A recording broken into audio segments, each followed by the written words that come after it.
अध्याय 3 संख्याओं के साथ खेलना, प्रश्नावली 3.7 का हम 8 से आगे के सवाल ले रहे हैं, 8 और उसके आगे का। तो 8वां सवाल ये कह रहा है कि वह सबसे छोटी संख्या ज्ञात कीजिए जिसे 6, 15 और 18 से भाग देने पर प्रत्येक दशा में 5 शेष रहे। यानी कि ये शब्द देखिए क्या कह रहा है, सबसे छोटी संख्या से हमको वैसे ही समझ में आ रहा है कि हमें क्या ज्ञात करने को कह रहा है, लघुत्तम ज्ञात करने को कह रहा है। कंडीशन क्या है कि वो तीनों संख्याओं का पहले लघुत्तम लीजिए और फिर वो देखिए कि उससे जो लघुत्तम की संख्या प्राप्त होगी उसमें क्या इन सबको भाग देने के बाद 5 शेष रहता है, ये कंडीशन ज्ञात करनी है। तो शुरू करते हैं।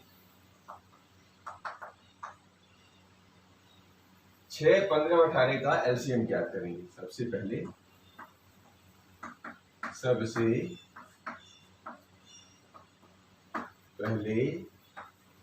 6, 15 और 18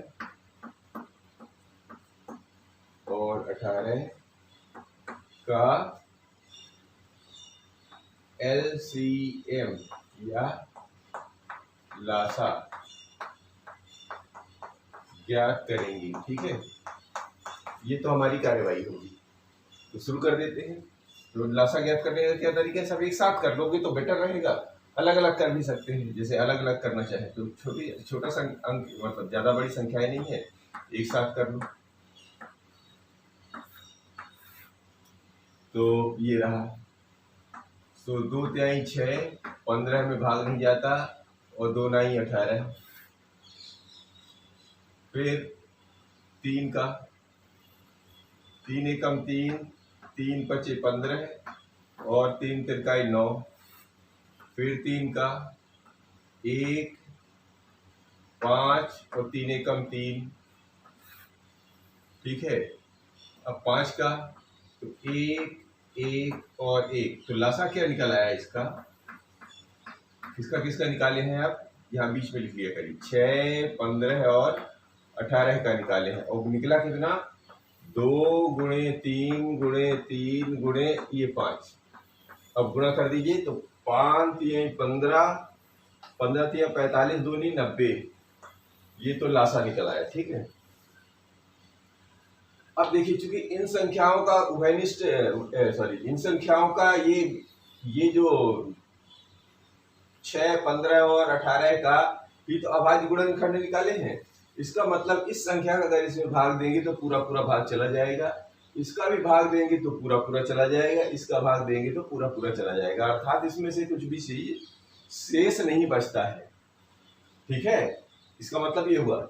लेकिन ये कह रहे हैं कि वह सबसे छोटी संख्या ज्ञात कीजिए, यानी कि यहां तक का तो भाग देने पर तो कुछ शेष नहीं बच रहा है, लेकिन वो उसको चाहिए 5 एक्स्ट्रा चाहिए। तो 5 एक्स्ट्रा कहाँ मिलेगा, यदि इसी संख्या में पूरा पूरा भाग जा रहा है तो यदि हम इसी संख्या में 5 जोड़ दें तो चाहे जिससे भी भाग दोगे 5 बचता रहेगा। इसका मतलब ये हो गया। अतः ऐसा लिखना पड़ेगा कि प्रत्येक दशा में 5 शेष लेने के लिए, हाँ यहाँ लिख दो, प्रत्येक दशा में 5 शेष बचे, इसके लिए लासा में 5 जोड़ देंगे। ये लिख दीजिए 12 और यहाँ पर जोड़ के दिखा भी दीजिए। 90 धन 5 अर्थात वह संख्या थी 95, यानी 95, ये 95 अर्थात वह संख्या सबसे छोटी संख्या 95 है। लिख दीजिए, अर्थात वह सबसे छोटी संख्या, वह सबसे छोटी संख्या क्या है, 95 है। ये हमारा जवाब हुआ। ठीक है, अब लेते हैं 9वां नंबर।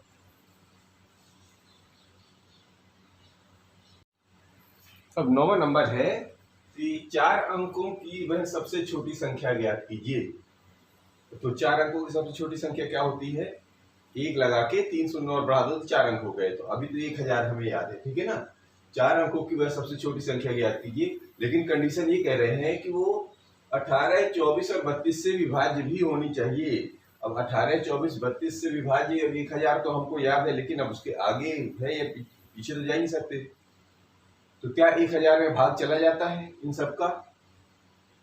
तो या तो करके देख लो, लेकिन उसमें बहुत समय लगेगा, फिर एक एक करके बढ़ाएंगे।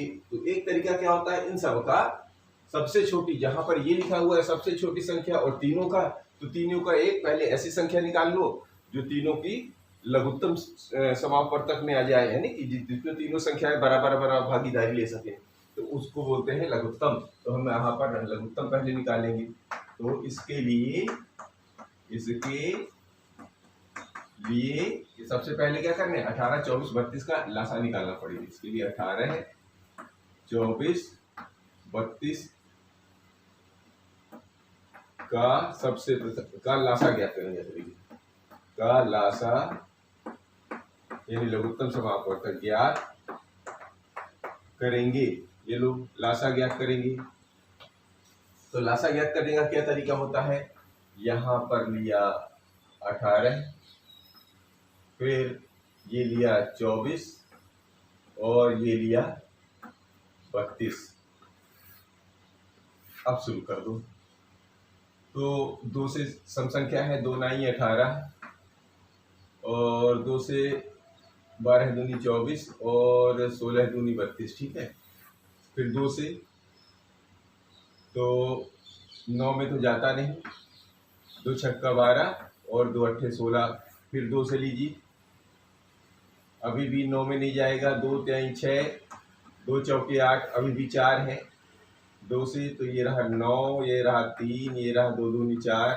फिर 2 से ये रहा 9, ये रहा 3, 2 एकम 2, अब रहा 3, तो ये 3 तिरकाई 9, 3 एकम 3 और 1, अब रहा 3, तो 1 1 और 1, ठीक।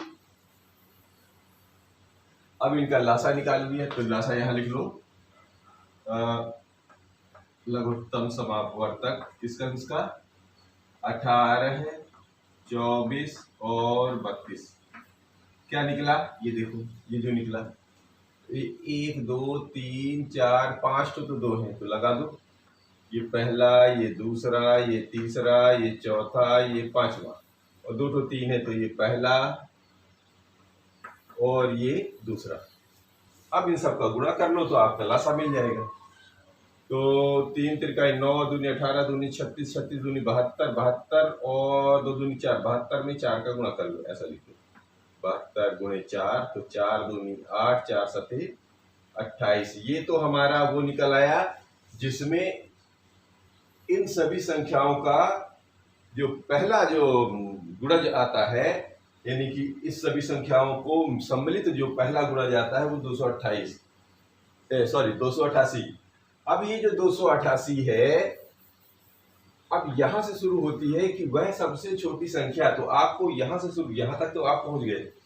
अब अगली संख्या वह 4 अंकों की सबसे छोटी संख्या, तो 4 अंकों की सबसे छोटी संख्या जो ज्ञात है पहले तो वो लिख लो। तो हमको ज्ञात है, यहां से यहां लेते हैं, ठीक है ना। 4 अंकों की सबसे छोटी संख्या, 4 अंकों की सबसे छोटी संख्या, 4 अंकों की सबसे छोटी संख्या क्या होती है, 1000। यानी 1 के आगे 3 शून्य लगा दे, तो यानी जितने अंकों की बोले उसके 1 लगा के उतने शून्य लगा दे और उतने अंक बराबर कर दीजिए, तो वो बन जाता है। तो 4 अंक चाहिए था, 1 लगाया, 3 शून्य लगा दिए, 4 अंक हो गए, ठीक है ना। तो वो संख्या हमारी 1000 बनी। अब क्या करना है कि यदि इस संख्या में इस संख्या से भाग देने पे पूरी पूरी विभाजित हो जाती तो यही पर संख्या है, और नहीं होती है तो जो भी बचेगा उसको निकाल लीजिए और उसमें मतलब इस संख्या का इसमें भाग दे दीजिए। जो भी उसका शेष बचे यानी पूरा पूरा जितना कट जाए तो अच्छा है। यदि शेष बचता है तो वो शेष को आप बाहर कर लीजिए और इस संख्या को उसमें जोड़ दीजिए, तो आने वाली जो संख्या है वो 4 अंक की संख्या और सबसे पहला गुणज कहलाएगी। किनका? इनका, यानी वो इन तीनों से, यानी 18, 24 और 32 से वो विभाज्य होती है। तो चलो शुरू करते हैं। ये रहा हमारा 1000 और ये रहा हमारा 288। तो यहाँ पे लगभग 3 के आसपास है। 3 तिरका 9, 3 चौके 12, 4 ज्यादा होगा, लगभग 3 के आसपास जा रहा है ना, 300 के आसपास। तो अंदाज से 3 तक लगा लीजिए, ठीक है। और इसका गुणा करके दे, 3 8 24 की 4 हासिल का 2, 3 8 24 25 26 हासिल का 2, 3 दूनी 6 और 6 2 8। देखिए घटाइए, 3 इससे ज्यादा नहीं आना चाहिए यहाँ पर। तो 10 में से 4 गया 6 और ये बजाय 9 में से 6 गया 3 और ये बन गया 9 में से 8 गया 136। इससे तो कम ही है, ठीक है। इसका मतलब 136 हमारा शेष बचता है। किसमें? इस संख्या का 1000 भाग देने पे। यदि मैं इस 136 को बाहर निकाल लूं और 1000 में इसको जोड़ दूं तो जाहिर है, मतलब यहां तक तो पूर्ण संख्या आ ही रही है, यानी कि वो जो इसका जो गुणज है 3 बार का वो है 864। और 864 मतलब 1000 में इतना निकालने पे 864 आएगा और इस 864 में इसको जोड़ दूं तो वो अगली जो संख्या होगी 4 अंकों की, यानी वह सबसे छोटी संख्या मिल जाएगी जिसमें इस 200 इन तीनों का आराम से आप पूरा पूरा क्या कर सकते हैं, भाग दे सकते हैं, यानी विभाज्य होगी। इसका मतलब ये है। तो इसको लिख भी लीजिए। अतः क्या करना है, इस 1000 की जो चौथी 4 अंक की सबसे छोटी संख्या थी, इसमें 136 को घटाने पर क्या मिलता है? 864। 864 तो आपको वो मिल गया क्या, जो पूरा पूरा विभाज्य है। अब अगली जो तीसरी 3 बार विभाजित करने पर ही मिल रहा है, तो चौथा क्या मिलेगा? 288 जोड़ के देख लो, जो अंक आ जाएगा तो वही, अगर 4 अंकों में आ रहा है तो वही विभाज्य कहलाएगा। ये तो पुनः अब क्या करेंगे, अब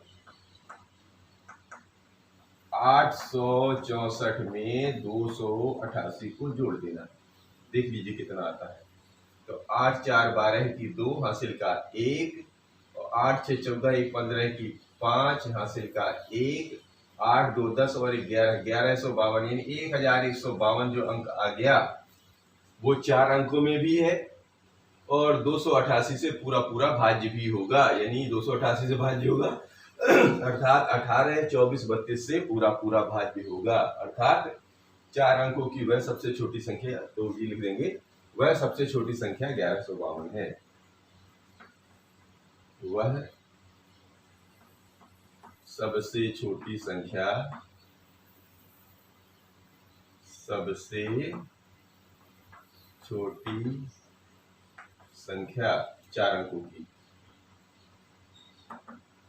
4 अंकों की कौन सी है? 1152 है। ये हमारा जवाब है। इस तरह में जवाब निकालना है। अब लेते हैं 10वां नंबर। ये 10वां सवाल जो है, निम्नलिखित संख्याओं का लासा ज्ञात कीजिए जिसमें एक संख्या सदैव 3 का एक गुणज है। ये 4 प्रश्न है, 1 B C D में, ठीक है ना, ABCD के। तो पहले ये 2 पार्ट में हम करते हैं क्योंकि सवाल थोड़ा सा बड़ा है। बड़ा क्या है, इनको अलग अलग हल करना है, तो हम आधा टुकड़ा पहले निकालते हैं और आधा टुकड़ा फिर इसको बाद में लेते हैं। तो पहले क्या साबित कर दें कि जिसमें संख्या सदैव इनका लासा, यानी हम अलग अलग 4 के लासा निकालते हैं। देखो एक साथ निकालते हैं। तो ये रहा ए में है 9 और 4, ठीक है ना। 9 और 4 का निकाल के देखिए, तो 2 से तो इसमें जाएगा नहीं, 2 दूनी 4 और 2 से ये रहा 9 और 2 एकम 2, अब 3 से 3 तिरका 9, ये 1 और 3 एकम 3, ये 1 1 आ गया, ठीक है। सारे पहले ऐसे निकाल लेते हैं। बी का भी निकाल लो पहले। ये 2 पार्ट में कर रहे हैं, पहले इस पार्ट का सदैव 3 का गुणज है, पहले तो ये साबित कर दें, ठीक है। फिर आगे का सवाल लेते हैं। तो 12 और 5, तो ये रहा 12 और ये रहा 5, इसका भी निकाल लीजिए। तो 2 छक्के 12 और ये रहा 5 तो 2 तिहाई 6, ये रहा 5 बाकी, और 3 एकम 3, और ये रहा 5, और ये रहा 5 एकम 5, और ये इसका 1 और ये इसका 1। ठीक है, सी का भी निकाल देते हैं। सी का लेते हैं 6 और ये रहा 5, तो 2 तिहाई 6, और ये 5 में तो जा नहीं रहा, 3 से लेते हैं, 3 एकम 3, 5 में नहीं जाएगा, और ये रहा 1 और 5 एकम 5 ही रहा। इसी तरह इसका भी निकाल लो, 15 और 4। ठीक है, तो 2 से लेते हैं, तो 15 में तो जा नहीं रहा, 2 दूनी 4, फिर से 15 में जा नहीं रहा, 2 एकम 2, 3 से लेंगे, 3 पचे 15, एकम और मतलब 1 का 1 में, और 5 एकम 5, और यह रहा 1 में। ठीक, इतना आ गया। अब देखिए सारे गुणज 3 के हैं या नहीं, चलो करके देख लो। तो ये रहा ए का 9 और 4, 9 और 4 का गुणनफल क्या निकला है, 2 गुणे 2 गुणे 3 गुणे 3। ठीक है, बी में क्या निकला था, बी में निकला था 2 2 3 5, और ये थे 12 और 5। ये भी कर लो, कितने कितने आ रहे हैं, 3 तिरका 9 दूनी 18 दूनी 36, ये आया 36। ठीक है, इनका इस्तेमाल होगा बाद में। इनका ले लीजिए 2, ये 3 और ये 5, 5 या 15 दूनी 30 दूनी 60, इसका तो 60 आ गया। सी में क्या आया, सी में 2 6 5 का है, ये रहा 6, ये रहा 5, में आया 2, 1 ये 3 और ये 5, तो 5 या 15 दूनी 30, इसका तो आ गया जी 30। और डी, डी में क्या है, 15 और 4, 15 और 4 का कितना आ गया है, 2 2 3 5, 2 2 3 और 5। ठीक है, तो ये बन गया 5 3 15 दूनी 30 दूनी 60। ये देखो यहां तक आ गया। अब ये देखिए पहले क्या साबित हो रहा है, यहां तक के तो पहले साबित करते फिर आगे कर लेते हैं।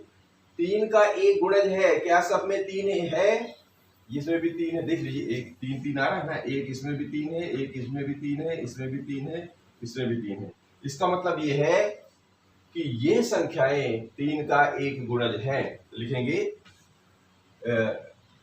लासा ज्ञात कीजिए, लासा तो ये रहे और ये इनका 3 का गुणज है, अर्थात 36 60 30 और 60, यानी कि 36 60 और 30। देखिए 36 60 30 फिर 60 है, तो एक ही बार लिखो ना, सब में 3 आ रहा है, सब में 3 आ रहा है। 60 यहां तक तो साबित हुई, 60 36 60 और 30 क्या है, 3 का एक गुणज है, 3 का एक गुणज है, यहां तक तो साबित हो गया। अब आधा पार्ट अब लेते हैं, इसको साफ करके फिर आधा पार्ट और लेते हैं। देखिए अब आधा पार्ट वहां यहां तक कर चुके थे, अब आधा और देखिए। प्राप्त लासा में से, यानी ये जो लासा निकाला है में से एक सामान्य गुण का अवलोकन कीजिए। अब कह रहे हैं इसको ध्यान से देखो, फिर आगे क्वेश्चन कर रहे हैं, क्या लासा प्रत्येक स्थिति में दोनों संख्याओं का गुणनफल है।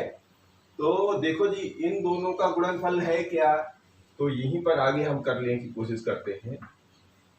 9 में से 4 का गुणा करने पर क्या 36 होता है, इसमें तो हो रहा है। बी में देख लो, 12 में से 5 का गुणा करने पर क्या 60 हो रहा है, 12 पंचे 60, हाँ हो रहा है। सी में देख लो, 6 में 5 का गुणा करने पर क्या है, इसका लासा जो आ रहा है वो हो रहा है, ये भी हो रहा है। इसमें भी देख लो, ये रहा 15, ये रहा 4, 15 में 4 का गुणा करने पर हो रहा है 60, ये हो रहा है। अब जवाब दे दो, क्या लासा प्रत्येक स्थिति में दोनों संख्याओं का गुणनफल है। ये जो 4 के चारों आप निकाले हैं, तो क्या इस कंडीशन को फॉलो कर रहा है, यानी मतलब इस कंडीशन का पालन कर रहा है। तो देख रहे हैं कि हम इस कंडीशन का पालन कर रहा है, तो हम हाँ ये लिख सकते हैं कि हाँ प्रत्येक स्थिति में, यानी ये चारों जो स्थिति है, प्रत्येक स्थिति में, यानी ये जो चारों स्थितियां हैं, प्रत्येक स्थिति में क्या लासा, यानी प्रत्येक स्थिति में दोनों संख्याओं का गुणनफल बराबर लासा है। ठीक, इसमें दोनों संख्याओं का गुणनफल, दोनों यानी ये दोनों संख्या है ना, तो इसको लिखना है दोनों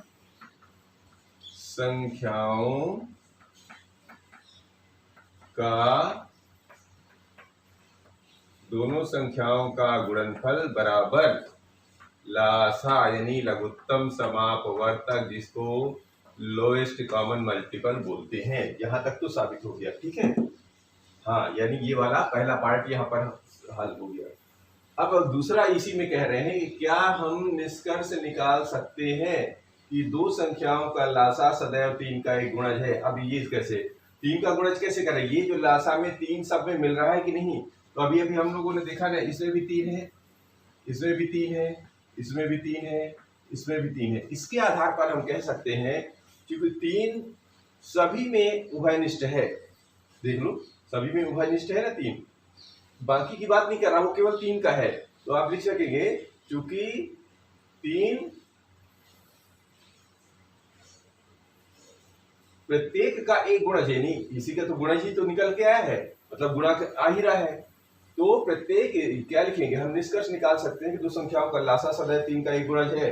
तो यहाँ सामने 3 सब में मिल रहा है, तो आप लिख सकते हैं कि हाँ हम निष्कर्ष निकाल सकते हैं, हम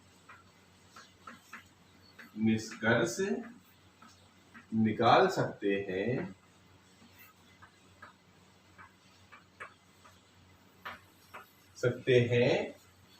ऐसे भी भाग दे दो। 3 का भाग दोगे तो कितनी बात, देखो कैसे निकाल सकते हो। 3 का गुणज होगा तो 3 का भाग जाएगा, तो 3 से भाग देंगे तो कितना जाएगा, 12 दूनी 24, 12 तीन 36, देखो पूरा पूरा चला गया। इसमें भी भाग कर देख लो, तो 3 दूनी 6, ये देखो पूरा पूरा चला गया। इसमें भी भाग देखो 3 के देख लो, तो 3 दाम 30, ये पूरा पूरा चला गया। इसमें भी भाग देके 3 का देख लो, ये पूरा पूरा 3 दूनी 6, 20 बार चला गया, यानी पूरा पूरा चला गया। इससे ये साबित होता है, यानी ये 3 कॉमन है, इसका मतलब इसका भाग चला जा रहा है पूरा पूरा, ये भाग देके भी देख लिया। तो अब हम ये लिख सकते हैं, हम निष्कर्ष निकाल सकते हैं कि दो संख्याओं का लासा ही दो संख्याओं का लघुत्तम समापवर्तक यानी लासा सदैव 3 का एक गुणज है। लासा सदैव 3 का एक गुणज है। ये सवाल थोड़ा सा लंबा था, इसलिए 2 पार्ट में करना पड़ा। इस बात से ये साबित होता है, ठीक है। अब लेते हैं 11वां नंबर।